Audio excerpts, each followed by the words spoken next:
Franz और hence कोयला जलाने का काम करते थे। वे बहुत गरीब थे।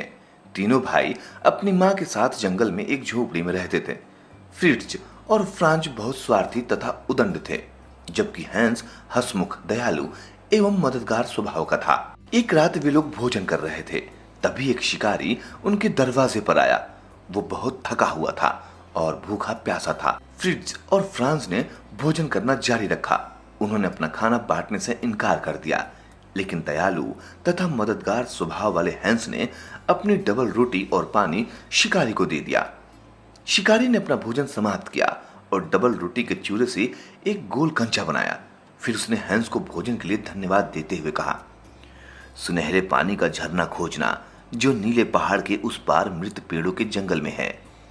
सुनहरा पानी समस्त चीजों को सोने में परिवर्तित कर देता है। जब शिकारी जाने लगा तो उसने हैंस से फुसफुसाकर कहा, वहां जाते समय इस कंचे को लेते जाना। फिर उसने डबल रोटी के चूरे से बना कंचा हैंस को दे दिया। शिकारी की बात सुनकर फ्रिट्ज तुरंत सुनहरे पानी की तलाश में निकल पड़ा, लेकिन जंगल में सुनहरे सिंग वाले एक यूनिकॉर्न ने उस पर आक्रमण कर दिया और पूछा कि वो कहां जा रहा है। भयभीत फ्रिट्ज बोला कि वो सुनहरे पानी की तलाश में यहां आया है। क्यों, किस लिए? यूनिकॉर्न ने पूछा। मैं जमीन खरीदना चाहता हूं और धनी व्यक्ति बनना चाहता हूं, फ्रिट्ज ने हड़बड़ाते हुए कहा। फ्रिट्ज की बात सुनकर यूनिकॉर्न ने उससे पेड़ के एक खोखल में फेंक दिया। जब फ्रांज सुनहरे पानी की तलाश में आया तो यूनिकॉर्न ने उससे भी वही प्रश्न किया। फ्रांज ने कहा, मैं एक घर खरीदूंगा और मेयर बनूंगा। यूनिकॉर्न ने भी उसे पेड़ के खोखल में फेंक दिया। लेकिन जब हैंस आया तो उसने यूनिकॉर्न के प्रश्न के उत्तर में कहा, मैं अपने भाइयों की तलाश में आया हूं। यूनिकॉर्न ने कहा कि वो अपने भाइयों को नहीं ले जा सकता है।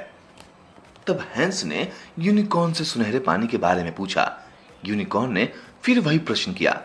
हैंस ने कहा कि वो अपनी मां के लिए भोजन खरीदने हेतु इसे ले जाना चाहता है, जो बहुत बीमार है। यूनिकॉर्न ने हैंस से कहा कि वो अपनी जेब में रखा क्रिस्टल बॉल उसे दे दे, लेकिन उसके पास तो डबल रोटी के चूरे से बना एक छोटा कंचा था। जब हैंस ने उससे अपनी जेब से निकाला तो हैरान रह गया। अब वो कंचा क्रिस्टल बॉल में बदल चुका था। यूनिकॉर्न हैंस को सुनहरे पानी के झरने के पास ले गया और उसे सावधान किया कि बोतल भरते समय उसका हाथ पानी से नहीं छूना चाहिए। लेकिन पानी भरते समय उसके हाथ की एक उंगली का ऊपरी भाग पानी से छू गया और वो तुरंत सोने में बदल गया। हैंस ने सुनहरे पानी के झरने से पानी पी लिया। जादुई यूनिकॉर्न ने हैंस की मदद की। हैंस ने अपने दोनों बड़े भाइयों को बचा लिया और उन्हें घर ले आया। शीघ्र ही उनकी मां स्वस्थ हो गई।